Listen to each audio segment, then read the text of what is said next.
Olá, boa noite a todas e a todos que acompanham o canal Resistentes. Hoje é uma sexta-feira, 4 de junho de 2021, são 19 horas e 1 minuto. Nós estamos em rede pelo canal Resistente, no canal do YouTube e pelo nosso Facebook, e montamos também uma rede muito interessante para essa transmissão. Além do canal Resistentes, está transmitindo simultaneamente a TV da editora Cotter, o canal do Barão de Itararé, do jornalista Altamiro Borges, a TV Favela Não Se Cala, a TV Resistência Contemporânea de Palmas de Tocantins e a TV Roda de Conversas de João Pessoa, na Paraíba. Está também conosco em transmissão cruzada pelo Facebook a página da Lucélia Santos, Chapuri Socioambiental, Tutameia, que é a página da Eleonora e do Rodolfo Lucena, Toda a Cidade, Portal Favelas, página da ex-presidente Dilma Rousseff, Inédita Brasil, Instituto Ori, Educação e Cultura, Gente é para Brilhar, a BONG, que é a Associação Brasileira das Organizações Não Governamentais, Democracia, Direitos e Bens Comuns, Ciranda e Jornalistas Livres. Montamos essa rede de canais porque o nosso convidado é muitíssimo especial. Eu já vou trazendo aqui para a tela. Além dele, nós temos dois comentaristas também que são especialíssimos. Faremos aqui uma excelente roda de conversa e eu já vou trazendo aqui todos para a tela. Cristiano Zanin é o nosso convidado, que dispensa apresentações, mas eu gosto sempre de fazer um breve relato de cada um deles. Cristiano Martins, como todos sabem, é advogado, especialista em lawfare, litígios transnacionais e litígios estratégicos. É membro do Instituto dos Advogados Brasileiros e da Associação dos Advogados de São Paulo. Como comentaristas para essa live, nós teremos o doutor Alfredo Atier, que é doutor em filosofia pela USP, titular da cadeira Santiago Dantas e presidente da Academia Paulista de Direito. Exerce a função de desembargador no Tribunal de Justiça de São Paulo e autor de Brasil em Tempo Acelerado. Ao lado do desembargador Atier, para comentar essa nossa live, teremos também a honra de receber colaborador aqui do canal, José Machado, que é economista, ex-deputado estadual e federal pelo PT de São Paulo, foi prefeito de Piracicaba por 2 mandatos e presidente da Agência Nacional das Águas no governo da ex-presidente Lula. E quem vai me auxiliar aqui, fazer uma parceria comigo na mediação, é a jornalista Cristiane Sanches, que está tentando fazer a conexão para entrar aqui na live. Ela está tendo lá algum probleminha e em breve estará aqui conosco. Cristiane, é uma honra, um prazer imenso receber você aqui no canal. Eu vou passar para você fazer a tua saudação, mas eu já vou emendar aqui a primeira questão para a gente abrir o nosso diálogo, né? O tema dessa live é Estado de Direito e Democracia. Então, eu gostaria de abrir com este tema, num tempo onde assistimos tanto o Estado de Direito como a democracia brasileira sendo muito agredidas, principalmente a partir do golpe na presidente Dilma em agosto de 2016. De lá para cá, o que assistimos foi um desfazimento das instituições, e o desafio agora para as forças progressistas é encontrar caminhos nesta reconstrução.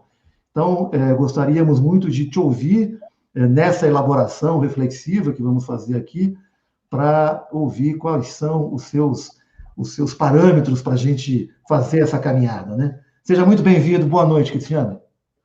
Boa noite, Cláudio. É um prazer estar aqui nesta noite com você, com o José Machado, com o Alfredo Atier e com todos aqueles que estão nos assistindo, estão transmitindo nesta live. E é um prazer enorme. E, realmente, nós temos, já há algum tempo, vivido uma experiência muito, muito complicada no nosso país. Tivemos uma série de fatos que desafiam a nossa Constituição da República, desafiam as nossas leis, mas acho que já conseguimos avançar bastante. Mais recentemente, nós tivemos decisões importantes, sobretudo do Supremo Tribunal Federal, que acabaram, pelo menos, escancarando, né, situações que, de algum tempo, nós colocamos, e que, dentre outras coisas, também fizeram justiça no sentido de restabelecer os direitos políticos do ex-presidente Lula e de também afastar condenações injustas que haviam sido impostas a ele e que serviram, inclusive, para retirá-lo das eleições presidenciais de 2018. Então, eu acho que, a despeito de estarmos vivendo, né, um momento complicado, inclusive em razão da pandemia, nós temos um certo alento com essas decisões mais recentes, porque deram, pelo menos, uma linha para o restabelecimento do Estado democrático no nosso país. Acho que é por aí que devemos seguir, sempre com respeito pleno à nossa Constituição e o repúdio ao uso estratégico das leis para fins ilegítimos, que é o lawfare que nós apresentamos, trouxemos em 2016 e que vem sendo bastante aplicado aqui no nosso país e também em outros países, como uma forma, inclusive, de colocar em xeque a própria democracia, não só aqui no Brasil, mas também em outros países. Muito bem, Cristiano. Deixa eu, antes de passar a bola aqui para os nossos comentaristas, dizer para as pessoas que estão no Facebook nos assistindo, se puderem vir ao YouTube do canal Resistentes, façam isso, vindo aqui, deixe seu like, seu comentário sobre a live. Se ainda não são inscritos no canal, se inscrevam. E para aqueles que puderem se tornar membro do canal Resistentes, ao lado do botão inscrever-se, você encontra 3 opções para colaboração aqui no canal. E, claro, aqueles que estão nos assistindo nos respectivos canais de YouTube, nesses canais parceiros que eu anunciei, que também deixem lá a sua inscrição, o seu comentário. Esse trabalho de rede é um trabalho que a gente vem fazendo para fortalecer uma rede de canais de YouTube no campo progressista, dado que somos sempre boicotados pelo YouTube, né? Então, essa rede procura fortalecer todos nós. Desembargador Alfredo Atier, vou passar a bola para o senhor fazer, então, o seu primeiro comentário sobre essa bola que eu levantei para o Cristiano Zanin, dos caminhos para a reconstrução do Estado democrático de direito no Brasil. Por favor. Seja muito bem-vindo também, desembargador. É um prazer e uma honra tê-lo aqui no nosso canal. Tá bom. Cláudio, boa noite para você. Por favor, me chame de você e abandone o título, tá bom? O Alfredo, o Atier, como os meus queridos amigos me chamam, eu fico muito feliz. Okay. Eu queria saudar o Cristiano muito vivamente, né, e cumprimentá-lo pelo brilhante trabalho que ele vem desenvolvendo na advocacia e, sobretudo, no desenvolvimento dessa, de forma pioneira, dessa questão do lawfare do ponto de vista da atuação judicial, né, e graças, exatamente ele falou, graças ao trabalho dele, né, de muitos advogados, advogadas, né, que estão envolvidos, sobretudo, no grupo, no nosso querido grupo das prerrogativas, né, o nosso Prerro, nós temos aí algumas coisas para sermos otimistas nesse momento, né? E saudar o meu querido amigo também, o Zé Machado, né, do Instituto Piracicabano de Estudo da Democracia, que é um parceiro muito querido da Academia Paulista de Direito. Olha, eu acho que, de fato, o Supremo, ao ter decidido recentemente 2 coisas que eu acho importantes, né? A primeira, a incompetência da vara especializada de Curitiba. E, em segundo lugar, mais importante ainda, a suspeição do ex-juiz Moro, ex-ministro de Bolsonaro Moro, eu acho que ele deu um passo importante, né? Digamos assim, um passo para trás. Porque o que nós estamos vivenciando no Brasil, Cláudio, é uma situação que eu chamo sempre de um regime anticonstitucional.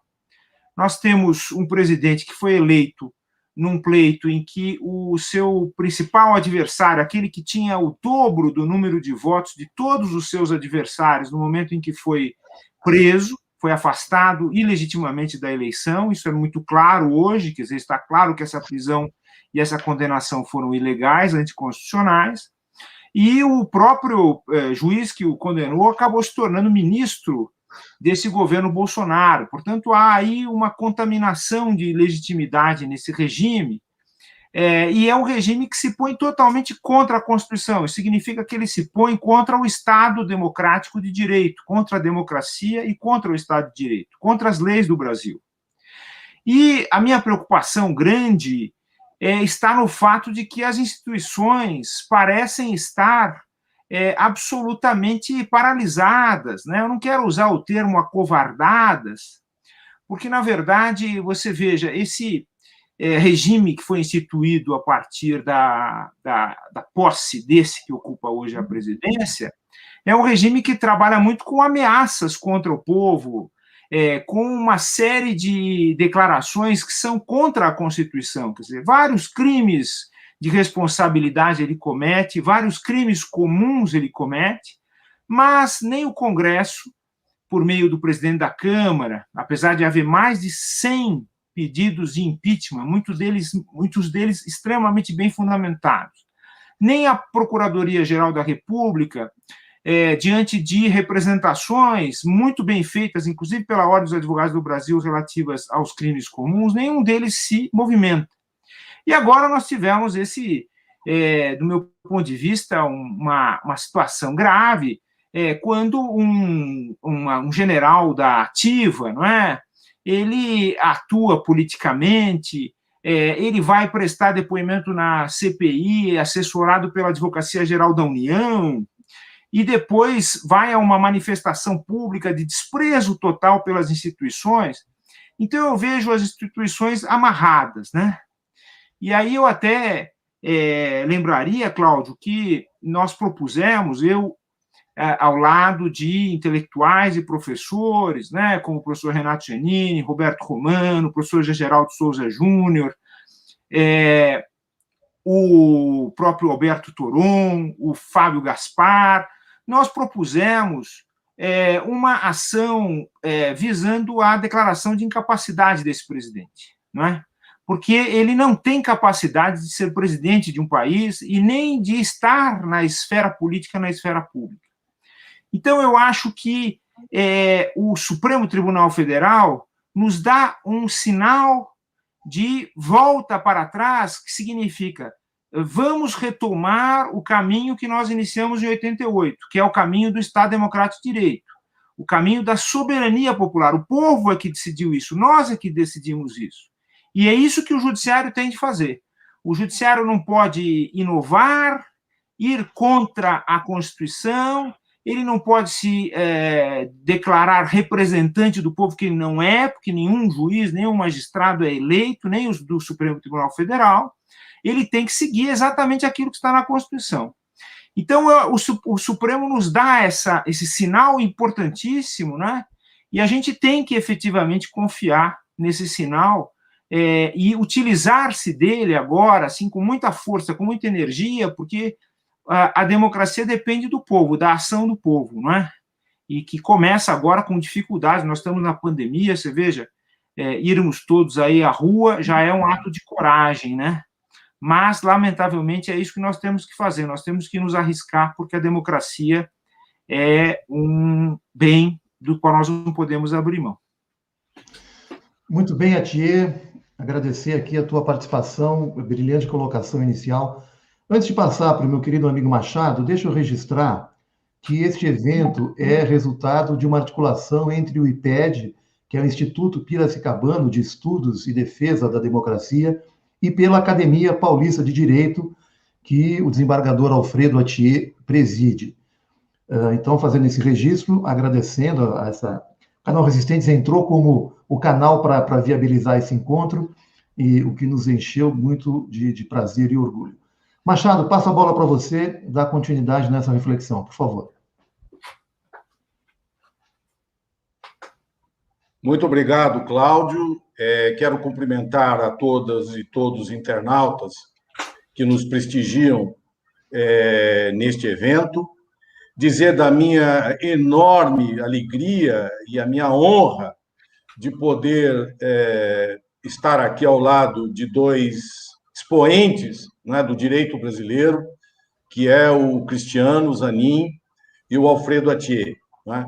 Duas pessoas por quem eu tenho enorme respeito pessoal, porque cada um, na sua trincheira, está dando uma demonstração de uma coragem impressionante e um protagonismo importantíssimo nessa luta, nessa dura luta pelo Estado de Direito e, por via de consequência, pela democracia. Então, eu quero render a minha homenagem a esses dois, que eu posso chamar de companheiros, né?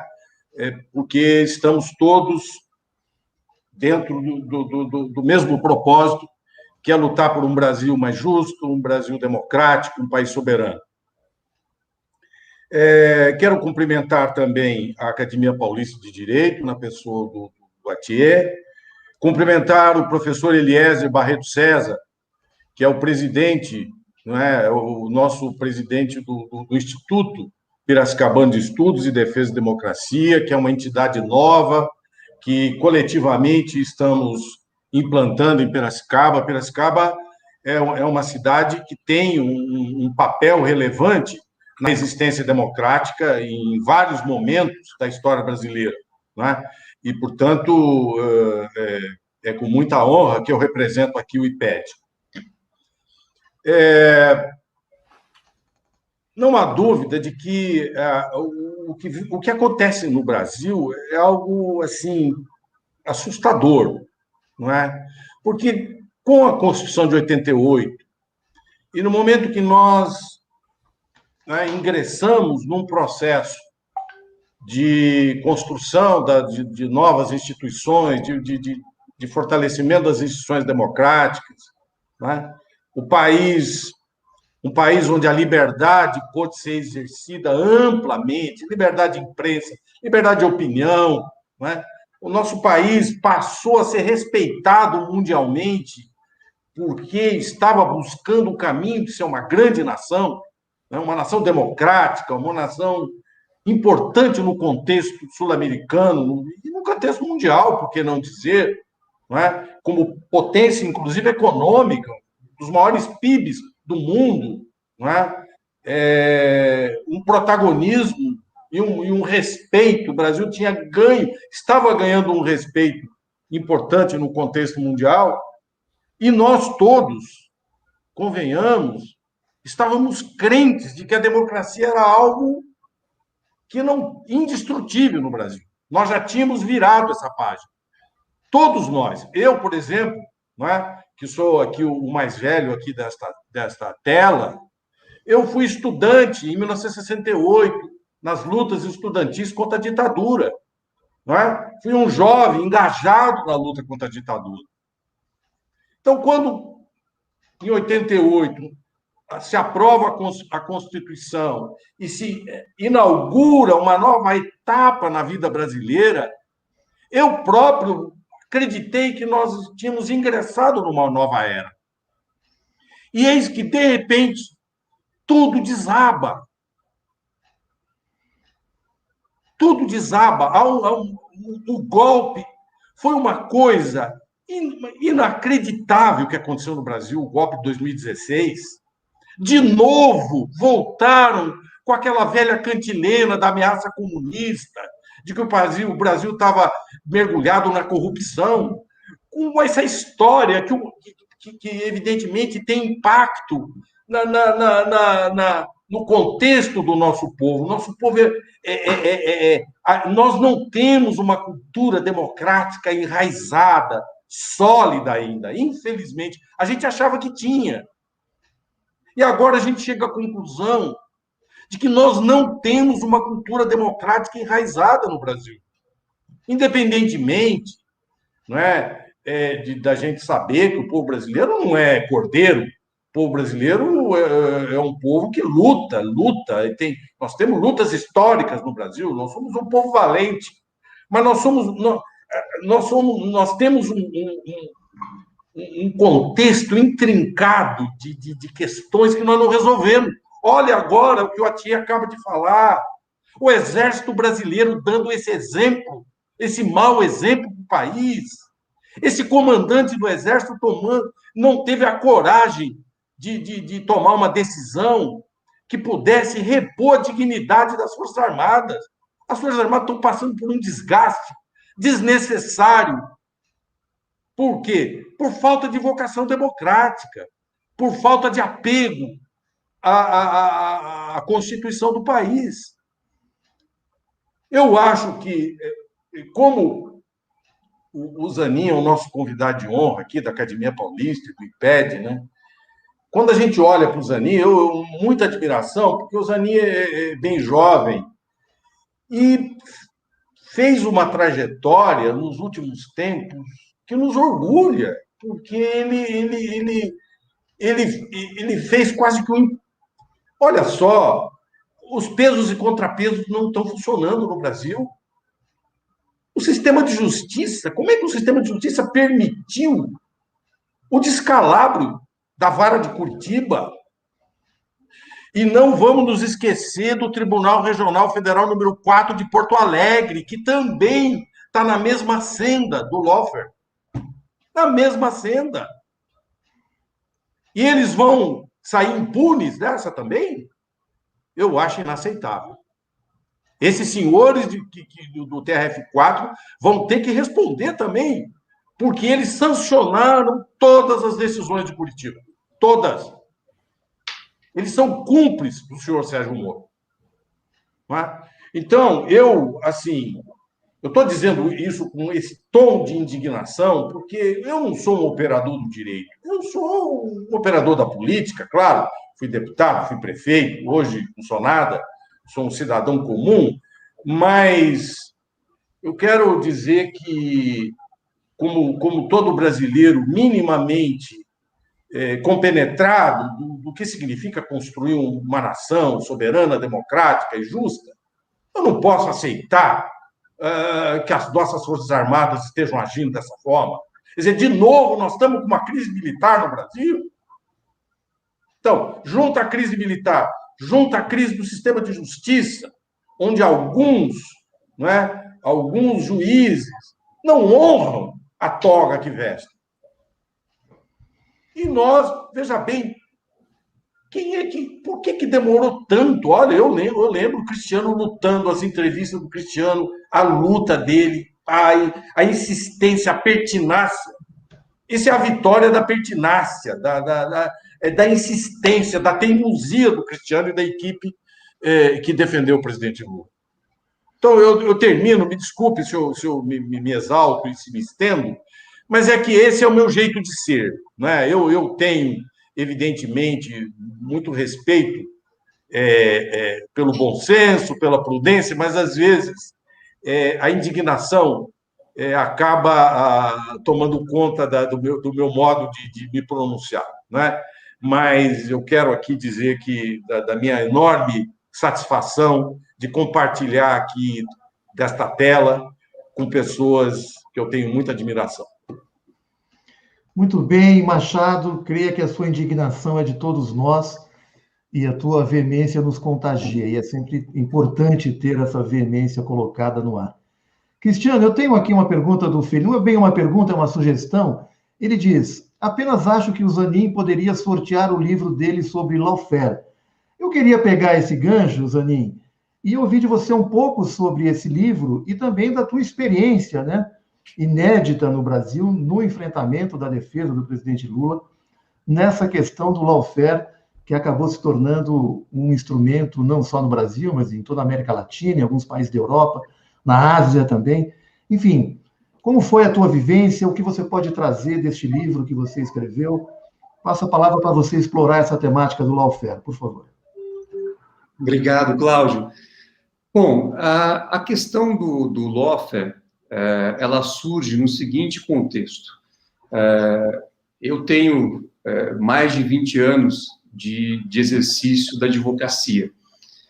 E, ao longo do tempo, tive, junto com toda a equipe, a oportunidade de atuar em casos de grande complexidade, em casos que demandavam, enfim, uma atuação bastante específica e bastante artesanal. Mas até então, até 2015, nós não tínhamos visto nada parecido com aquilo que estava se projetando em relação ao ex-presidente Lula. Então, naquele momento em que assumimos a defesa técnica do ex-presidente Lula, e que começamos a ver que estava sendo criado um ambiente artificial de culpa, que já havia, né, um juízo pré-definido de condenação, que era o tempo todo colocado por uma parte da imprensa, junto com aqueles agentes da Lava Jato, nós sentimos a necessidade de fazer um estudo mais detalhado sobre fenômenos parecidos com esse que já tivessem sido analisados. E aí, numa imersão feita nos Estados Unidos, por mim e pela Valesca, nós nos deparamos com o conceito do lawfare, que significa, ao pé da letra, a junção das palavras law, lei, e warfare, que é guerra. Então, ao pé da letra, é um conceito, é uma guerra jurídica. E esse conceito nós nos deparamos no ambiente acadêmico-militar dos Estados Unidos. E, a partir disso, passamos a estudar com maior profundidade, também com a ajuda de alguns professores norte-americanos, e trouxemos, ainda em 2016, esse conceito, porque identificamos que era isso que estava acontecendo aqui no Brasil. Era o uso estratégico das leis para fins ilegítimos, no caso, para o fim de retirar o presidente Lula da vida pública, de atacar a sua reputação, de prejudicar o processo democrático brasileiro.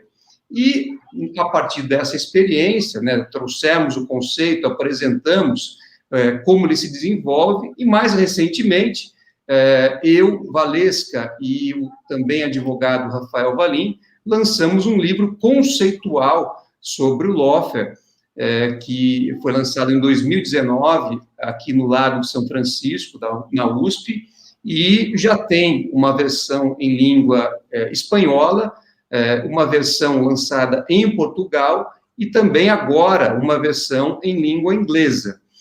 E por que isso está acontecendo? Porque o exemplo aqui do Brasil, o exemplo do caso do presidente Lula, que eu reputo como um dos maiores exemplos de lawfare, está se reproduzindo, não apenas em relação a outras pessoas, mas também em outros países. Então, há um interesse efetivo nesse tema em diversos lugares, porque, em última análise, como eu disse aqui na minha fala inicial, ele pode comprometer a própria democracia.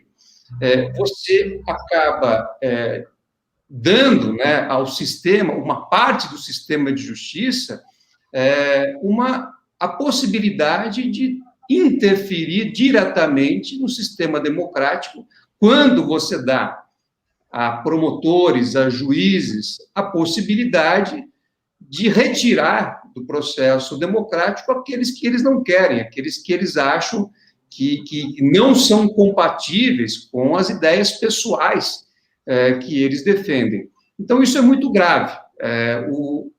Estamos aqui com o ex-prefeito José Machado, né, que foi prefeito da cidade de Piracicaba, que é a minha cidade. Eu nasci em Piracicaba, então ele sabe como é você participar do processo democrático. Então, você não pode ter um processo eleitoral definido pela vontade de juízes e promotores, e muito menos se essa vontade estiver associada a interesses até mesmo estrangeiros. E é isso que nós vimos de perto, nós vimos acontecer. Então, isso é muito importante que as pessoas conheçam, né, como se dá esse fenômeno, o lawfare, como ele se desenvolve, porque é algo realmente bastante preocupante. Nós como foi dito aqui, quer dizer, nós passamos muito tempo defendendo determinadas ideias e que pareciam bastante, digamos assim, absurdas para alguns. Então, nós dizíamos, olha, estamos diante de um juiz que não tem a necessária imparcialidade, há uma cooperação estrangeira informal acontecendo, dentre outras coisas, e foi necessário que passasse bastante tempo para que nós tivéssemos efetivamente tudo isso reconhecido. É verdade que, mais recentemente, nós pudemos ter acesso, inclusive, à troca de mensagens, aos diálogos que ocorriam na Operação Lava Jato e que confirmaram tudo aquilo que nós dizíamos. Então, nós vimos lá, por exemplo, a existência de um plano Lula, é assim denominado, que estava totalmente desenhado. Então, havia ali uma estratégia toda descrita de como retirar alguém que era considerado adversário político ou até um inimigo para aqueles membros do sistema de justiça, fazendo o uso perverso das leis. E é importante também que se tenha presente que o lawfare, ele não atinge apenas políticos e muito menos políticos de um determinado campo da política. A porta de entrada do lawfare geralmente são as empresas, e nós vimos isso acontecer aqui também no Brasil. As empresas brasileiras foram bastante atingidas, a ponto de termos, inclusive, né, um problema econômico muito grave no nosso país, que é decorrente da Lava Jato, que é decorrente de uma situação que foi colocada a pretexto de defender a corrupção, mas que, na verdade, mostrou a corrupção nos conceitos jurídicos, a corrupção na aplicação da lei, e que teve resultados nefastos no nosso país, que nós estamos vivendo e possivelmente vamos vivê-los por muito tempo ainda. Muito bem, Zanin, antes de passar para os nossos comentaristas, eu gostaria de fazer mais uma provocação ao Zanin e ouvir dele qual é o papel da imprensa no lawfare. Quer dizer, o que nós assistimos foi um certo conluio entre determinados setores da justiça com a imprensa que inflavam todo o processo no intuito de ganhar opinião pública. Gostaria de ouvir o Zanin, como é que ele percebeu tudo isso, qual foi o papel da imprensa nessa sistemática toda.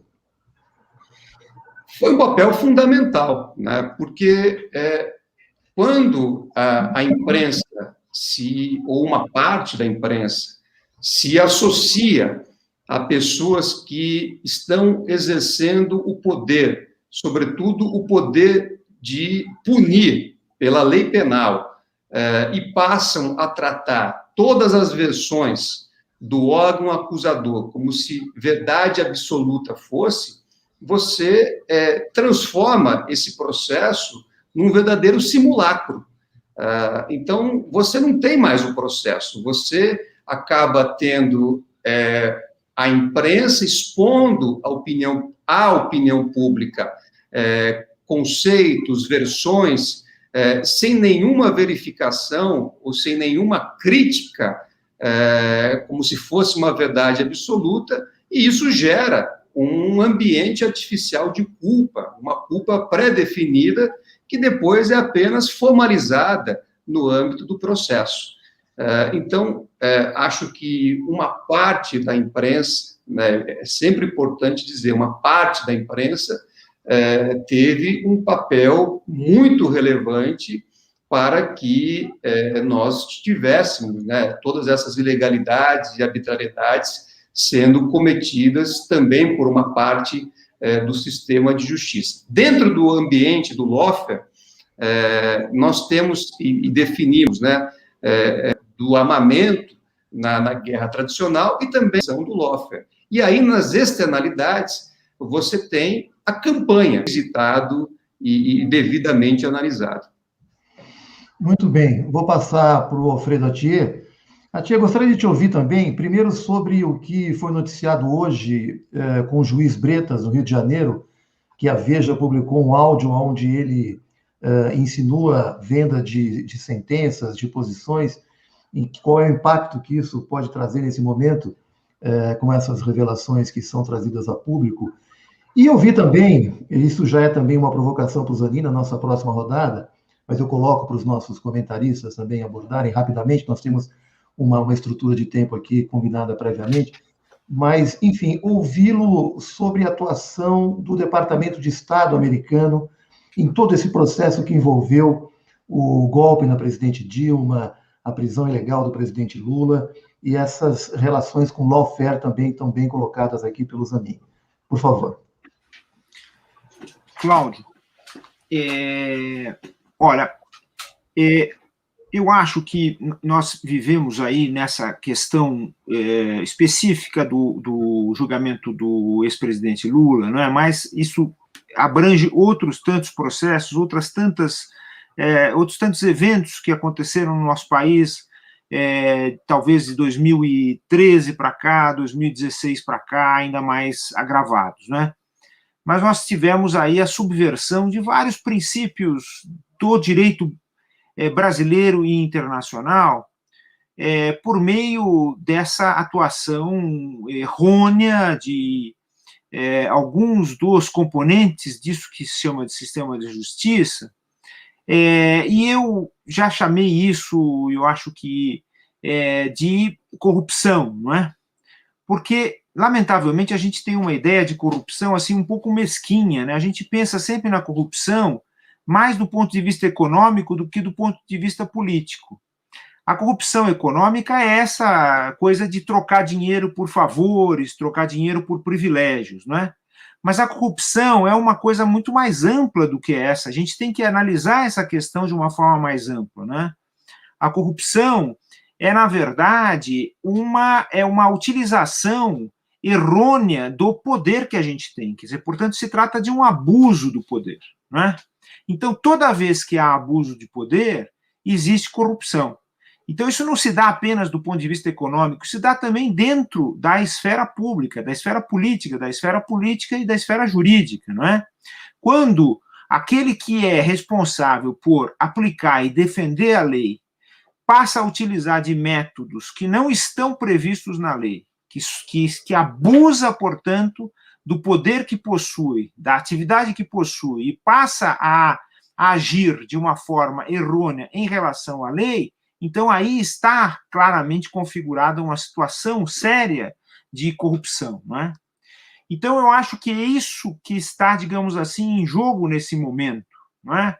A gente precisa saber que na democracia os poderes que as pessoas recebem são sempre poderes limitados, são sempre poderes controlados. E quem controla isso é o próprio povo quando diz o que pode e o que não pode ser feito, não é? Então nós temos uma Constituição que diz várias coisas sobre aquilo que pode ou não ser feito pelo Poder Judiciário, pelo Ministério Público, e isso tem que ser seguido à risca, não é? Agora, é claro, há uma utilização indevida desses mecanismos, não é? E essa utilização é sempre seguida por um processo de propaganda. E essa propaganda passa pela grande imprensa, claro, quando essa grande imprensa é despreparada, ou então ela, de certa forma, está tomada por uma série de preconceitos, e essa propaganda também passa por meio das fake news, não é? Quer dizer, que se espalham hoje aí com essa facilidade assustadora, não é? Por exemplo, vou ser bem claro a respeito dessa questão das fake news e das suas fontes. O último discurso presidencial apresentado aí em rede nacional, ele é um típico discurso voltado a passar uma imagem mentirosa de ações de governo, não é? Quer dizer, um discurso que omite aquilo que foi feito, e é um discurso, sobretudo, que diz que fez certas coisas que não fez, não é? Então, isso gera uma confusão séria dentro da sociedade.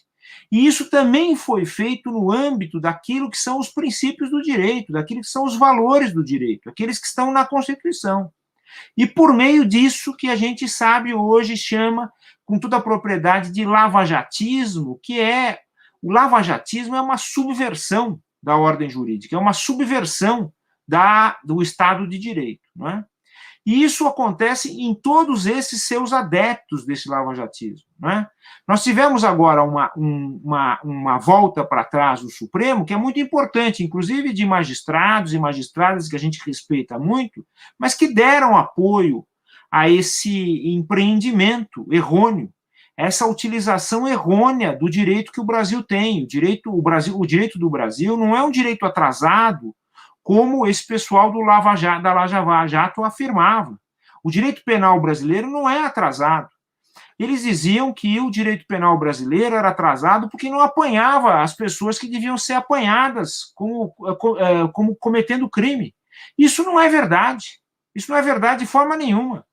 O sistema brasileiro é um sistema, até nesse aspecto, eu até diria que ele pode sofrer críticas porque ele é altamente punitivo em relação a determinadas parcelas da população, não é? As populações periféricas são sempre punidas.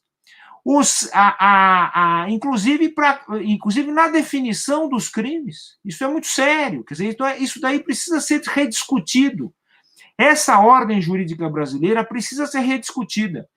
No processo de desenvolvimento daquilo que foi a Constituição de 88, nós estávamos indo nessa direção.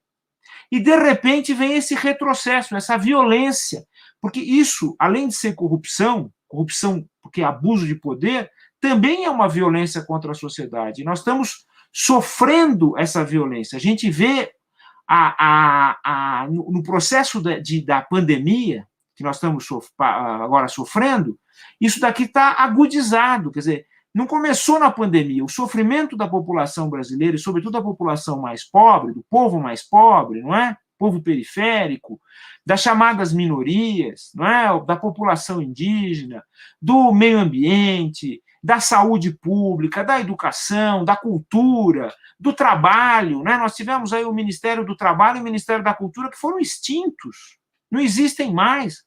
O Ministério dos Direitos Humanos desapareceu também.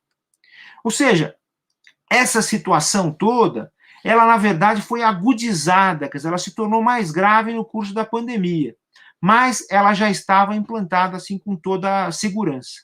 E um dos pilares dessa situação, né, desse regime anticonstitucional que nós estamos vivendo, é exatamente o lavajatismo, né? Então, é nisso que... E só para dar digamos assim, um ensaio só da sua pergunta, que eu acho que é muito importante, isso se deu não apenas no território brasileiro, mas com a influência muito grande do Departamento de Justiça americano, interessado em afastar a concorrência de empresas brasileiras no cenário internacional, não é? A partir, inclusive, da descoberta do pré-sal. Isso tudo é muito claro do ponto de vista geopolítico. Então, a partir daquele momento, então, há essa influência maléfica e ela se introduz no Brasil por um dos seus poderes. E, lamentavelmente, nesse caso, foi o sistema de justiça. Muito bem, Atier, temos muita participação no chat, eu estou tentando colocar toda a participação no pé da imagem. Eu quero registrar aqui um superchat que chegou do Silvio Nien Cotter, que é o diretor da editora Cotter, que está na sua TV em transmissão simultânea com a gente. Muito obrigado por essa contribuição, Sálvio. É um prazer tê-lo aqui na nossa rede. Iremos fazer muitos trabalhos em conjunto, não tenho dúvida disso. Machado, passo para você, então, fazer esse complemento dessa bola que eu levantei sobre lawfare, sobre a questão do Bretas também, que foi hoje notícia, né? A OAB já está pedindo a sua suspensão, ou até a extinção da ordem, enfim. Como é que você está vendo essa situação, Machado? 5 minutos, por favor.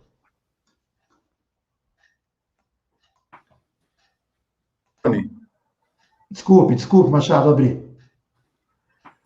Olha, mais do que fazer afirmações aqui, eu gostaria de endereçar perguntas, né? Tanto para o Cristiano quanto para o Atier. Procurando fazer uma conexão com a fala minha anterior e com essa última fala também agora do Atier, sobre a corrupção, digamos, do sistema de justiça, né? O lavajatismo, portanto, como um fenômeno de corrupção.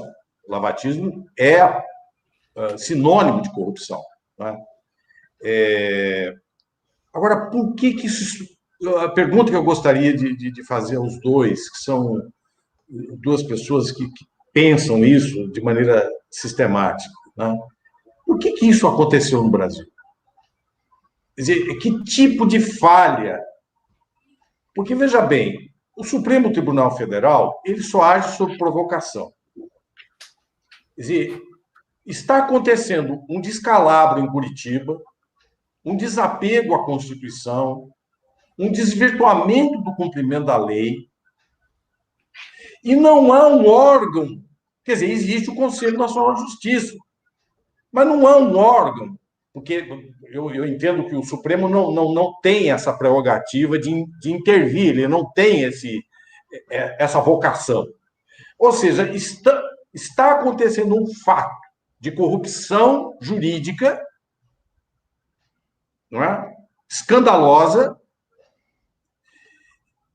e se não fosse a luta do Zanin, da equipe dele, se não fosse o vazamento das mensagens trocadas entre aqueles personagens, provavelmente o Supremo não teria agido, não é? Eu me lembro o voto da Carmen Lúcia, da ilustre ministra Carmen Lúcia, né? Que o que escandalizou a Carmen Lúcia foi o grampo que a Lava Jato fez no escritório dos advogados. Uma atitude absolutamente... E ela falou, bom, olha, a partir de agora, eu não quero nem saber, vamos... Ela mudou completamente a partir de uma coisa que escandalizou-a. Mas ela, digamos, ela desconfiava que isso estava acontecendo enfim, não houve. Não é? O Conselho Nacional de Justiça passou pano. O Conselho do Ministério Público também passou pano. Não atua. Como que vocês enxergam? Que tipo de reforma que precisa ser feita nesse ordenamento para mitigar, ou para prevenir, ou para impedir que um fenômeno de corrupção, não é, ocorra a olhos vistos, não é? E isso ficar impune?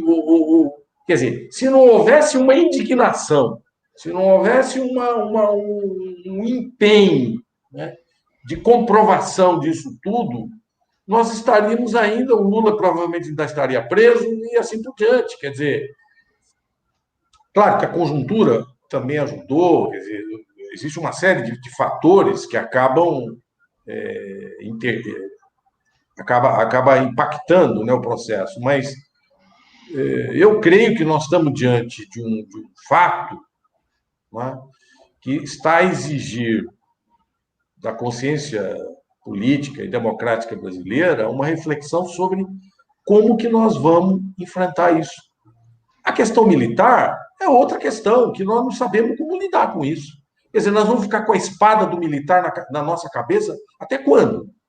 Até quando que nós vamos, não é, ficar desconfiado de que um belo dia um general resolve emitir uma nota, né, ameaçando o sistema democrático? Quer dizer, isso não é cabível mais num país como o nosso, nessa altura do campeonato, em pleno século XXI. Quer dizer, é uma deformação que nós vamos ter. Claro, para finalizar aqui o meu comentário, que eu gostaria de ver a reação dos dois companheiros aqui, mas, enfim, eu sei que é das ruas que virão as pressões para a gente mudar isso. Quer dizer, se não houver uma indignação popular, dificilmente a gente muda, mas eu gostaria, de todo modo, que, se entenderem que a pergunta é pertinente, que fizesse um comentário a respeito. Absolutamente pertinente. Eu já passo a bola para o Cristiano, mas gostaria de agregar nessa reflexão do Cristiano o papel do Departamento de Estado americano no processo de lawfare, no processo do presidente Lula. Por favor, Cristiano. Obrigado, Cláudio. Bom, eu acho que, primeiro, essa participação estrangeira, né, tanto dos Estados Unidos como da Suíça, na Lava Jato, era algo que nós havíamos detectado há muito tempo. Se você for voltar no tempo, você vai verificar questionamentos que nós fazíamos em 2016, inclusive nas audiências da 13ª Vara Federal de Curitiba, que já apontavam nessa direção. Então, com toda a nossa bagagem de atuação, né, ao longo de anos na advocacia, inclusive trabalhando em casos transnacionais, em casos que envolviam os Estados Unidos, nós verificamos claramente que a Lava Jato estava utilizando daqueles mecanismos. E até que fosse possível fazer a prova disso.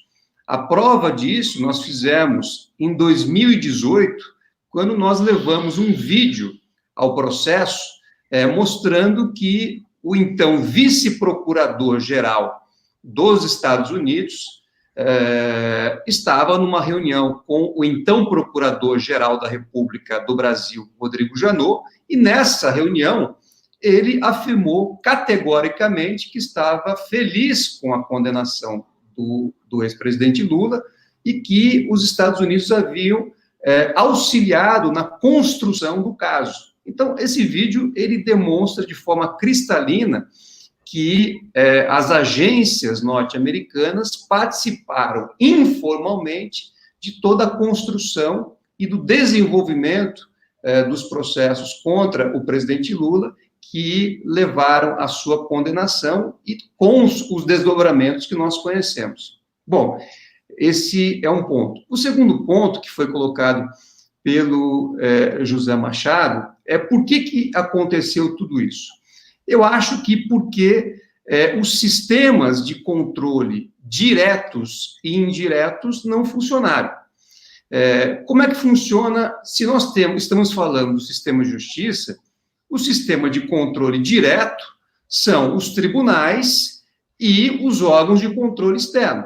Pois bem, tanto os tribunais como os órgãos de controle externo não tomaram nenhuma providência, mesmo vendo que estavam ocorrendo graves e grosseiras violações à nossa Constituição da República e às nossas leis. É sempre importante lembrar que, em 2016, o Tribunal Regional Federal da 4ª Região, o tribunal que examinava os recursos da Lava Jato, proferiu uma decisão dizendo que a Lava Jato era algo inédito e que, então, não estaria sujeita às normas gerais. Ou seja, naquele momento, o TRF da 4ª Região instituiu e formalizou o estado de exceção. Se a Lava Jato não precisava seguir as regras gerais, ela não precisava seguir as leis. E isso, efetivamente, aconteceu.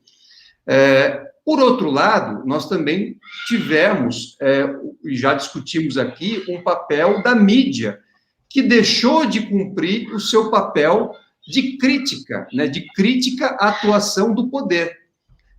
Ao contrário daquilo que deveria ter feito, a mídia, ou uma parte da mídia, chancelaram os abusos e as ilegalidades que estavam acontecendo. Então, é nesse conjunto que eu vejo que tanto os sistemas de controle direto como indiretos, ou seja, os tribunais, os órgãos de controle e também a imprensa, deixaram de cumprir os seus respectivos papéis. E isso gerou aquele ambiente incontrolável que nós vimos na Lava Jato. E eu acho que também eles usaram uma técnica, ou algumas técnicas, né, bastante relevantes, técnicas que foram importadas, evidentemente. E uma delas foi difundir à opinião pública um verdadeiro juízo binário. ou a pessoa estava a favor da Lava Jato, ou a pessoa era a favor da corrupção. Então, isso produziu também, ajudou a produzir essas deformações, imagino, no próprio sistema de controle, e permitiu que tudo isso acontecesse. Mas eu acho que tudo isso foi bastante planejado, bastante, né, pensado, e a implementação se deu de uma forma, inclusive, a levar a opinião pública, levar a população a esse juízo binário que é totalmente incorreto. Zanin, uma pergunta que chega aqui do chat, do Júlio Menezes, antes de passar a bola para o Atier. A interferência estadunidense, entre parênteses, Projeto Pontes, que ocorreu fora dos trâmites legais, não cabe punição dos Estados Unidos em cortes internacionais? Bom, o que nós já provamos é que houve uma cooperação informal por parte de agências norte-americanas. E isso não poderia acontecer simplesmente porque é ilegal aqui no Brasil e também nos Estados Unidos. Os dois países, tanto o Brasil como os Estados Unidos, assinaram um acordo que prevê o procedimento para a cooperação em matéria penal entre esses dois países. Esse acordo, inclusive, foi submetido e aprovado pelo Congresso Nacional e, na época, foi promulgado pelo presidente Fernando Henrique Cardoso. Então, nós temos um acordo aprovado pelo Congresso, promulgado pelo então presidente da República, e que disciplina como deveria ser a relação entre os dois países em matéria de cooperação penal. Na medida em que se verifica que esse procedimento foi descumprido, tanto pelo Brasil como pelos Estados Unidos, nós estamos diante de atos ilegais aqui e também nos Estados Unidos. Tanto é que chegou ao nosso conhecimento, inclusive, que há questionamentos nos Estados Unidos, por parte de parlamentares daquele país, sobre a atuação das agências norte-americanas na Lava Jato. E esse questionamento está também se expandindo. Nós tivemos recentemente uma reportagem muito importante, publicada pelo jornal francês Le Monde, que expôs outros detalhes desta relação informal e, portanto, ilegal entre agentes da Lava Jato e agentes norte-americanos, e também há outras matérias, reportagens que acabam reforçando esse aspecto, para além do material que nós tivemos acesso com autorização do Supremo Tribunal Federal e que permitiu a verificação direta dessa relação informal e, portanto, ilegal entre autoridades brasileiras e autoridades norte-americanas no âmbito da Lava Jato. Mas a pergunta, Zanin, caberia punição em alguma corte internacional? Olha, nós, em 2016, questionamos aquilo que estava acontecendo aqui nessa chamada Operação Lava Jato perante o Comitê de Direitos Humanos da ONU, que, inclusive, concedeu uma liminar em 2018, para que o presidente Lula pudesse concorrer nas eleições presidenciais, mas essa liminar foi descumprida pelo nosso país. Então, nós esperamos que, num julgamento futuro, próximo, do Comitê de Direitos Humanos da ONU, esses aspectos também sejam levados em consideração. Houve uma clara violação grosseira, não só das leis da Constituição brasileira, mas também de tratados internacionais que o Brasil se obrigou a cumprir, mas não fez, como é o caso do Pacto Internacional de Direitos Civis e Políticos da ONU, e que está, por isso, sendo analisado pelo Comitê de Direitos Humanos da ONU, a partir de um comunicado que nós apresentamos em 2016. Muito bem, Zanin. Vou passar para o Alfredo Atier, que em 1 hora de live, vamos fazer mais um ciclo aqui de bate-papo entre nós. Atier, Machado e, por fim, o Zanin. Por favor, Alfredo Atier. Cláudio, essa questão do direito internacional é uma questão bastante delicada, né? É muito difícil os Estados Unidos virem a ser levados a alguma corte internacional, porque já há muito tempo os Estados Unidos não participam de acordos plurilaterais, né? Os Estados Unidos têm, e sobretudo nesses que dizem respeito, sobretudo, a admitir a jurisdição internacional, né? Mas é possível e praticável a punição daqueles que cometeram esses atos ilícitos nos próprios tribunais americanos. Isso é possível, isso é plausível a partir de representações que sejam feitas lá, né? Isso é claro e isso, digamos assim, corresponde à jurisprudência, inclusive existente nos Estados Unidos. Quer dizer, isso pode acontecer de fato, quer dizer, é uma questão assim real, né? Com relação aos fatos acontecidos aqui, nós esperamos que haja, de fato, a apuração e a punição dos responsáveis, né? Porque o Zanin foi muito claro, eu acho que a gente tem que salientar isso para todo mundo, exatamente por causa dessa grande dicotomia que foi criada, esse pensamento binário, né? Ou você é a favor do lavajatismo ou é a favor da corrupção, né? Não. Existem mecanismos atuais para a colaboração internacional para a solução de determinadas questões que envolvem a corrupção. Existem esses mecanismos.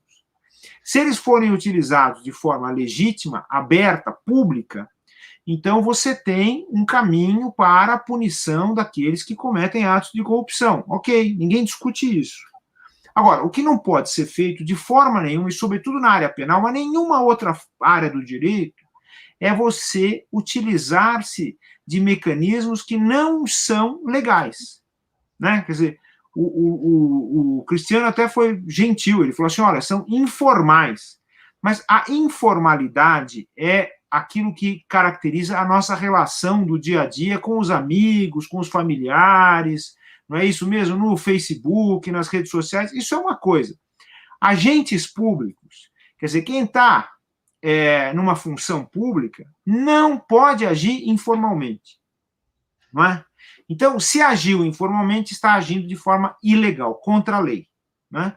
Então, eu dou até o exemplo, eu tenho salientado muito isso. Quando o juiz, a juíza, estão desempenhando a sua função, eles não podem conversar informalmente com o promotor nem com os advogados. Não podem fazer isso. E se alguém escuta uma conversa entre um juiz e um promotor, ou um juiz e um advogado, combinando determinadas coisas de um processo, essa pessoa, na verdade, não está cometendo crime algum. Por quê?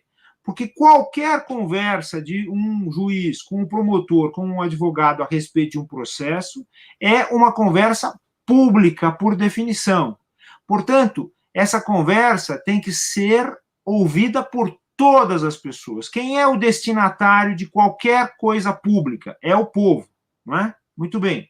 Então, se, por acaso, eu estou conversando com alguém sobre um processo, dando conselhos ou trocando ideias, sem que a outra parte participe, sem que a outra parte escute, eu estou conversando com um advogado, com um promotor sobre um processo, e alguém passa lá em frente à minha sala ou ao meu apartamento, seja lá o que for, e escuta o que eu estou dizendo e revela isso, na verdade não está cometendo crime. Essa pessoa, na verdade, está tornando público aquilo que deveria ser público. E aqui ocorre a mesma coisa com relação a essa questão da colaboração internacional. Se você não usa os mecanismos que existem, se você usa outros mecanismos, não é? Então você está cometendo uma ilegalidade. Qualquer figura pública, juiz, funcionário, qualquer um que faça isso, tem de sofrer uma investigação e uma punição séria, porque isso é inadmissível. Isso é a subversão das garantias que nós temos, não é? Todo mundo deve se colocar, nesse momento, nessa posição de povo, de cidadão, de cidadã, não é? E pensar o seguinte: e se fosse comigo? E se essa situação fosse preparada para mim? Não é? Então, seria admissível? Não. Então, não é admissível também para o meu inimigo, ou para aquela pessoa da qual eu não gosto. Não é? Então, não é admissível para ninguém. Isso é extremamente importante e isso é uma garantia. Isso tudo não é, Cláudio, uma coisa que se inventa nos dias de hoje. Não. Isso é uma coisa que dependeu de séculos e séculos de luta. Não é? Na Idade Média, vamos lembrar isso, as pessoas eram obrigadas a confessar, se não confessassem, eram torturadas. A pessoa era obrigada a revelar alguma coisa de si mesma, não é? Mesmo que não fosse verdade. Ela era obrigada a fazer isso, não era torturada. Ora, isso tudo desapareceu. Então, hoje, querer arrancar fatos, não é? Verdadeiros ou não, das pessoas por meios ilegais, isso não pode ser admitido. Isso não pode existir na nossa sociedade, não é? Isso significa a subversão do Estado de Direito, a subversão da democracia, não é? Existem leis e quem é agente público, quem trabalha como funcionário público, tem que seguir isso estritamente, não pode inventar nada. Não existe ineditismo, não é? Essa coisa de é inédito, então a gente tem que fazer o que for possível para tornar isso novo, isso aí pode ser para um programa de televisão, né? Um novo programa de televisão que é inédito. Mas, na justiça, isso não pode acontecer. É simples, né? E todo mundo tem que entender isso, tem que se colocar na posição de quem pode sofrer um dia uma injustiça desse tamanho. Muito bem, Alfredo Atier. Deixa eu passar aqui o João Pedro, que é um desenhista, colaborador aqui do canal. Ele dá aqui uma boa noite ao amigo Cristiano Zanin.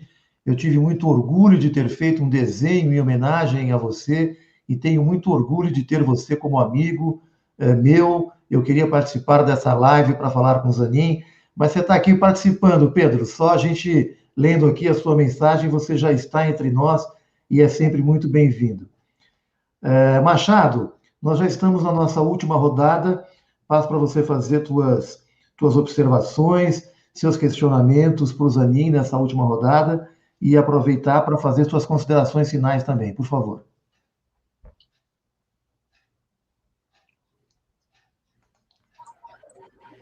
Olha, pegando o gancho do Atier, o Atier falou uma coisa que vem permeando essa nossa conversa aqui desde o começo, né, desde a primeira fala do Cristiano também, né? Não é possível a subversão do Estado de Direito. Veja que os juízes, os promotores, podem ser conservadores, não tem problema. Mas eles não podem desrespeitar a lei, ponto final. É essa que é a questão.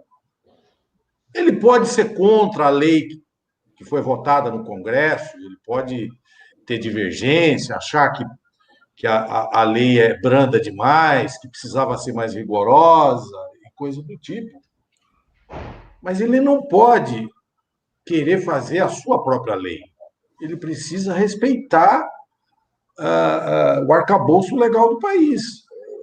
O Estado de Direito é isso. E nós lutamos muito por um Estado de Direito. Muita gente foi presa, torturada, morreu em defesa desses princípios.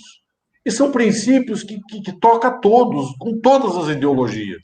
E mesmo a pessoa conservadora, ela tem o direito a um julgamento justo.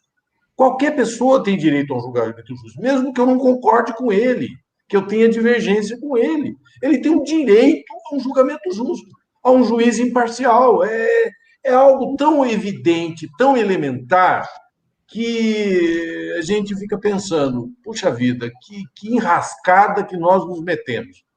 Eu acho que nós estamos numa grande enrascada no Brasil. Lógico que eu não estou pessimista, porque acho que nem temos o direito de ser pessimista, a gente tem que lutar pelas nossas convicções, né? Na perspectiva de construir uma nação digna desse nome, uma nação soberana, né, onde impera o direito e onde nós temos a liberdade, né, de expor as nossas ideias, debater, disputar os rumos do país, né, da maneira mais aberta e transparente possível, através do voto, através da participação direta da população. Esse é o nosso sonho, é o paradigma que nós defendemos. Então, eu queria terminar a minha participação aqui, né, sobretudo considerando que a Academia Paulista de Direito, o IPED e toda essa rede que se formou aqui atendendo a convocação do canal Resistentes, né, nós todos temos uma aspiração coletiva, não é? Que é, enfim, reconquistar o patamar que a gente vinha construindo, não é? A partir da Constituição de 1988. Eu acho que nós vamos ter que enfrentar grandes batalhas. Nós não nos iludamos. Não nos iludamos, porque nós estamos vivendo um quadro muito difícil, muito complexo, não é? E a gente espera que haja vitalidade na nossa sociedade, capacidade do nosso povo, né, de enxergar o que é os riscos que nós estamos correndo. Nós estamos, veja, nem bem tivemos uma grande vitória no Supremo Tribunal Federal, onde houve o triunfo, não é, da defesa de princípios legais, um grande triunfo, uma grande vitória, né? E nós celebramos essa vitória. Amplos setores sociais celebraram essa vitória. Mas nem bem nós estamos celebrando uma vitória e nós já sofremos uma rasteira, né? E já temos ameaças do ar de novo. Então, o quadro político brasileiro é um quadro desafiador, que vai exigir de todos nós, sejamos operadores do direito ou não, cidadãos da academia ou não, setores, enfim, de todas as camadas sociais, nós vamos ter que nos juntar, nós vamos ter que criar uma capacidade de resistência para reconstruir isso. Porque não é a pandemia só, é tudo que está sendo desmontado no país pelo atual governo. As políticas públicas todas, as instituições todas estão sendo solapadas. Nós estamos à beira do precipício desse ponto de vista, né? E a reconstrução do país vai ser árdua, o que vai exigir de todos nós, sobretudo dos mais jovens, né, um denodo, uma grande capacidade enfim, de liderança para que a gente possa vencer essa etapa difícil da quadra nacional, né? É lógico que nós não podemos, de maneira alguma, entregar os pontos, não podemos baixar a guarda, nós vamos ter que lutar muito, né? A Maria da Paz, minha querida amiga que está aí sendo colocada a sua frase, né? É uma lutadora também, lutou na juventude contra a ditadura. Ela e o Dorgival, meus amigos queridos, foram perseguidos pela ditadura, foram para a clandestinidade, né? Então, nós estamos de novo. A turma de 68 está de novo na trincheira. Eu estou na trincheira com 75 anos. Não peçam para mim sair da trincheira. Não vou sair. Quer dizer, lógico que eu não tenho a mesma vitalidade da juventude, mas aquilo que eu puder fazer, eu vou fazer. E quero aqui render mais uma vez as minhas homenagens a esses dois homens, né, do direito brasileiro, que honram o direito brasileiro, Cristiano Zanin e Alfredo Atier, né? E quero parabenizá-los, porque cada um, dentro da sua esfera, né? O Atier acaba de liderar uma petição junto ao Supremo Tribunal Federal, né, extremamente corajosa, né, junto com outros juristas, pedindo a interdição do presidente da República. Acho que isso é um gesto extremamente, não só eloquente, ele é revelador de uma coragem política que nós temos que reverenciar. Então, Atier, querido, minha homenagem a você e todo o grupo lá do Prerrogativas, todo o pessoal aí, não é, que está nessa trincheira. E o Cristiano, toda a sua equipe, doutora Valesca, que eu não conheço pessoalmente, mas espero conhecer um dia depois dessa pandemia, que todos eles da tua equipe, Cristiano, recebam também a minha modesta homenagem. Tá? E um grande abraço a todas e a todos que nos acompanharam aqui, né?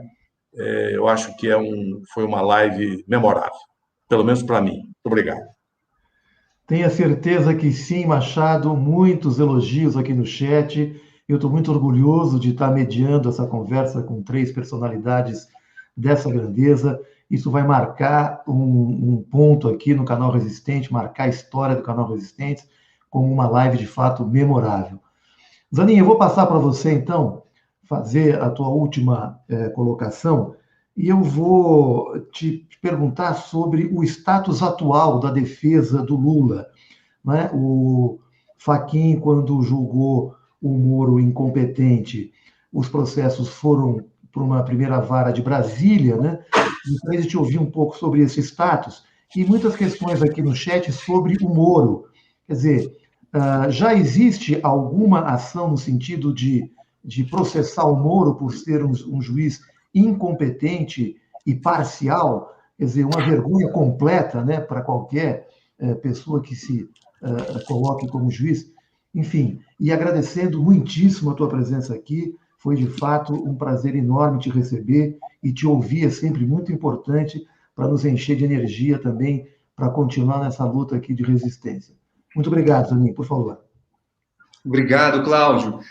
Bom, em relação à situação atual, né, do caso do ex-presidente Lula, nós temos o seguinte panorama.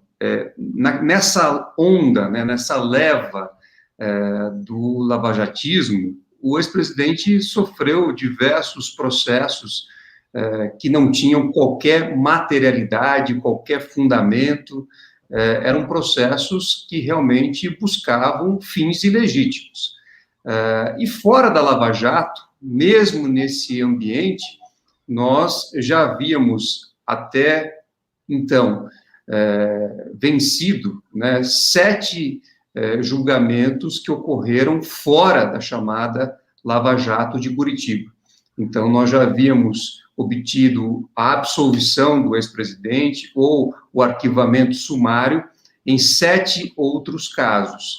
E agora, esses julgamentos mais recentes que ocorreram no Supremo Tribunal Federal derrubaram aquelas 2 condenações injustas que haviam sido impostas a ele e restabeleceram, na sua plenitude, o estado de inocência. O presidente Lula é uma pessoa inocente, não só porque tem essa garantia da nossa Constituição, mas também porque não tem qualquer condenação. E a partir desse julgamento, houve a transferência daquelas ações que estavam em Curitiba para a seção judiciária de Brasília, sendo que abrirá uma nova etapa, inclusive com a possibilidade até mesmo de um arquivamento de tudo aquilo que aconteceu, porque as próprias denúncias, ou melhor, as decisões que receberam as denúncias e que instauraram os processos também foram anuladas, de modo que o novo juiz, ou os novos juízes do caso, terão, inclusive, que fazer essa análise se há algum elemento para abrir de novo essas ações. Por tudo o que sabemos e tudo o que conhecemos até esse momento, inclusive por aqueles arquivos que nós tivemos acesso, é possível ver que tudo foi feito de forma ilegal e ilegítima. Então, nós esperamos que esses processos se encerrem, mas não podemos, evidentemente, ter a ilusão de que esse espírito do lavajatismo, esse uso indevido e estratégico das leis para obter fins ilegítimos, vá, de uma hora para outra, desaparecer.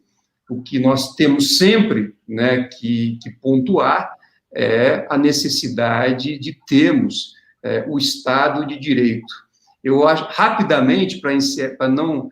Eu vou contar uma pequena passagem de uma conversa que eu tive com o professor italiano Luigi Ferraioli, por volta de 2017, 2018.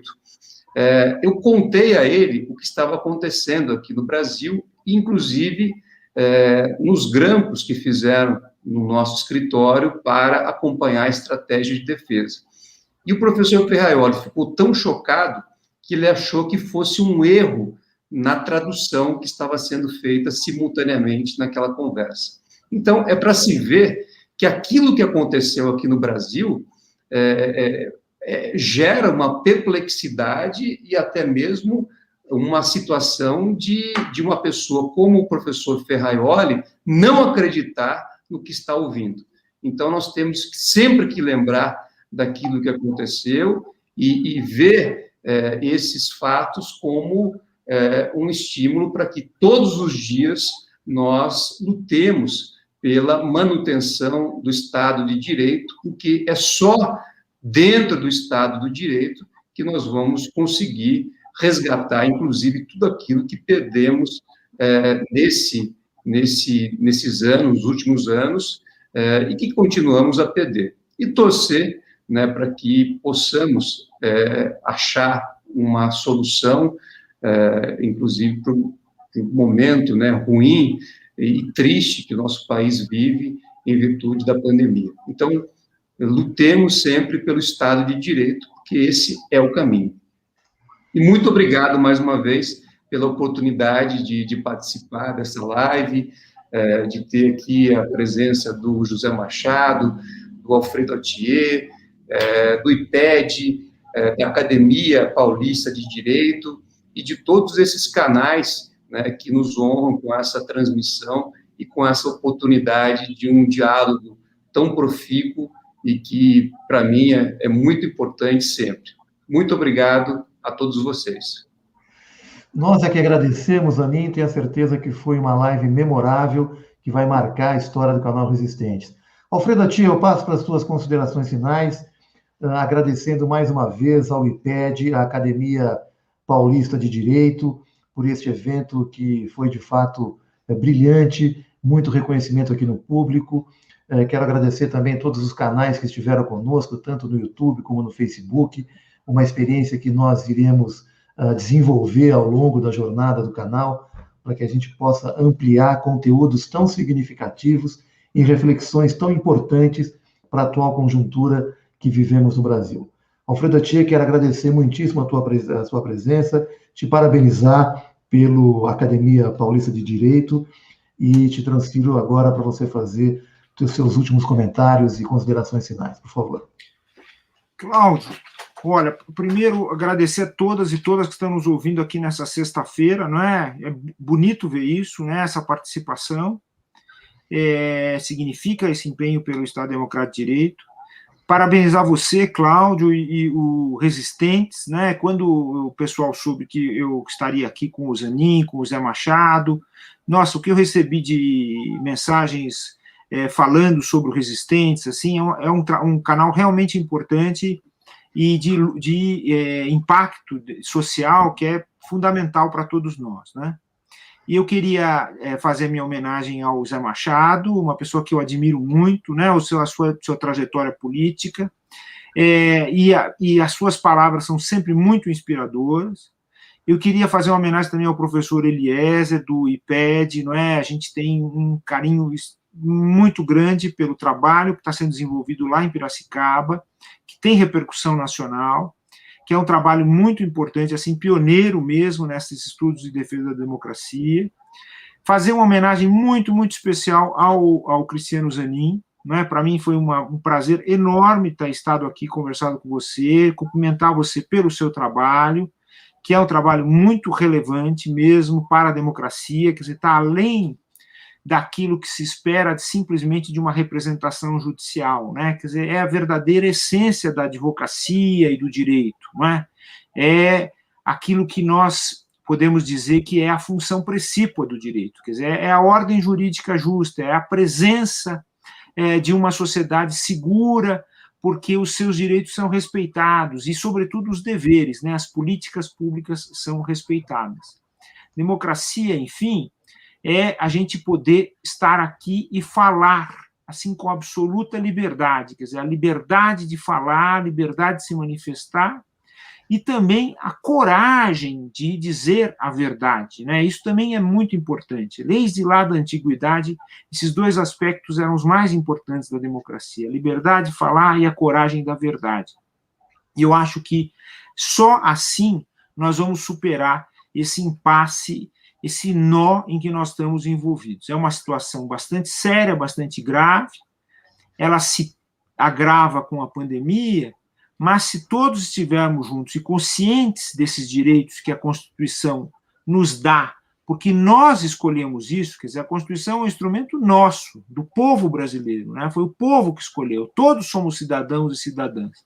Então, se nós estivermos conscientes disso, a gente vai passar por essa crise, não é? E recuperar o tempo perdido. Nós entramos numa época de tempo perdido porque nós entramos numa época de desrespeito às leis e à Constituição. Vamos recuperar isso, vamos recuperar juntos e vamos ser otimistas porque a gente tem capacidade de fazer isso juntos, tá bom? E muito obrigado a todas e todas e os canais que participaram, que maravilha, que evento maravilhoso que Resistentes e PED fizeram, e a academia está super honrada de poder ter participado também. Parabéns. Muito obrigado, Alfredo Atier, José Machado, Cristiano Zanin, muita participação no chat, elogiando a nossa live, como eu disse, muitas questões ainda que, infelizmente, ficarão sem resposta nesse momento, mas eu acho que, tamanho o sucesso desse encontro, a gente poderia pensar em novos encontros como esse, então logo a agenda de todos os participantes permitam. Eu, como editor aqui do canal Resistentes, fico muito orgulhoso de poder participar desse momento ao lado de vocês. Represento aqui um conjunto de 5 pessoas que formam o canal Resistentes. Estamos nessa luta há 2 anos e estamos, na verdade, impulsionados a partir do choque que foi para todos nós o golpe na presidenta Dilma. De lá para cá, todos nós, inconformados com a situação que a conjuntura vivia, buscamos formar esse canal para fazer uma narrativa diferente da mídia oligopolizada e que possa trazer reflexões e informações tão importantes como essa que fizemos aqui. Muito obrigado a todos os participantes, muito obrigado a todos que estiveram no chat, obrigado a todos os canais que estiveram aqui conosco, uma experiência absolutamente exitosa. Faremos novas jornadas como essa. Obrigado àqueles ainda que irão acompanhar essa live depois de encerrada, ela fica à disposição no nosso link do YouTube. E dizer da minha eterna gratidão, Zanin, prazer imenso poder ter você aqui. Fiquei muito orgulhoso e sensibilizado com a sua presença, assim como do meu querido companheiro e amigo José Machado, e do amigo que acabo de fazer aqui também, o Alfredo Atier, que espero poder encontrá-lo em outras lives aqui no canal. Uma boa noite a todos, um bom fim de semana, sigamos em frente e não tenhamos dúvida, a saída é pela esquerda. Uma boa noite, vamos em frente. Tchau, tchau.